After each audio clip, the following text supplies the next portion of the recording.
Assalamualaikum warahmatullahi wabarakatuh. Perkenalkan, nama saya Syazifa dengan NIM 23036220110009. Baiklah, pada video kali ini saya akan menjelaskan kesimpulan dari GAAP dan Fensus IFRS. Gambaran umumnya, standar akuntansi penting untuk memastikan bahwa informasi keuangan perusahaan akurat dan bisa dibandingkan dengan perusahaan lain.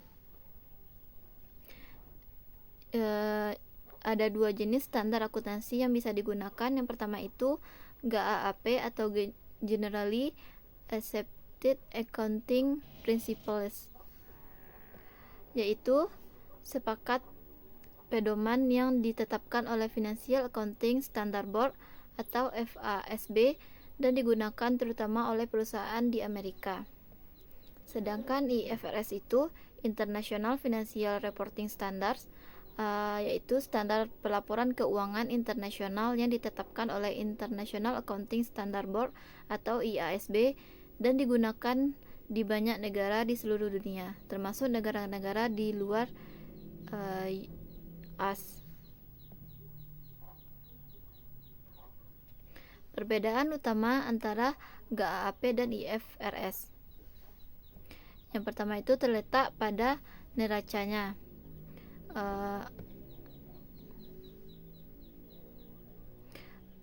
GAAP itu menyusun neraca berdasarkan tingkat likuiditas menurun, yaitu aset paling liquid yang mudah dicairkan ditampilkan terlebih dahulu, seperti kas, piutang, persediaan, aset nelancar, lalu kewajiban dan ekuitas.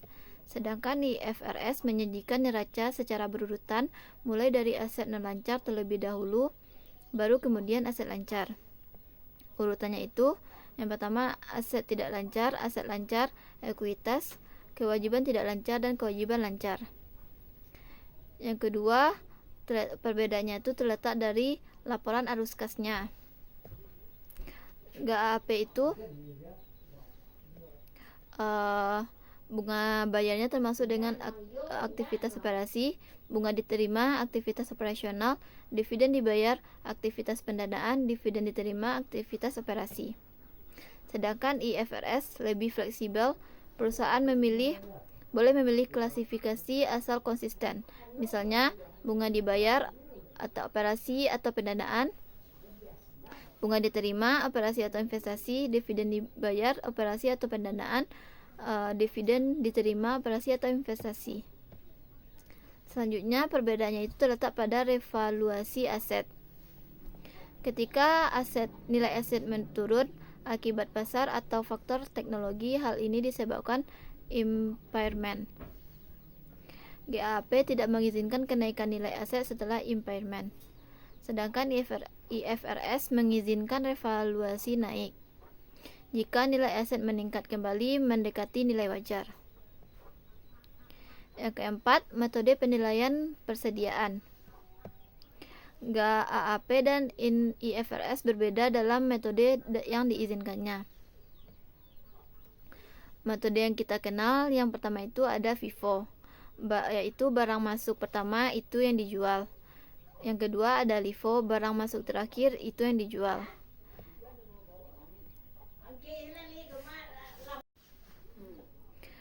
GAAP itu mengizinkan FIFO, LIFO, dan weighted average, sedangkan IFRS hanya mengizinkan FIFO dan weighted average, tidak mengizinkan LIFO. Memahami perbedaan standar akuntansi membantu dalam memahami kinerja bisnis baik di AS maupun di internasional. Memperluas pemahaman terhadap GAAP dan IFRS bisa meningkatkan kemampuan untuk menganalisis laporan keuangan dan mendukung pengambilan keputusan. Sekian kesimpulan yang dapat saya sampaikan. Assalamualaikum warahmatullahi wabarakatuh.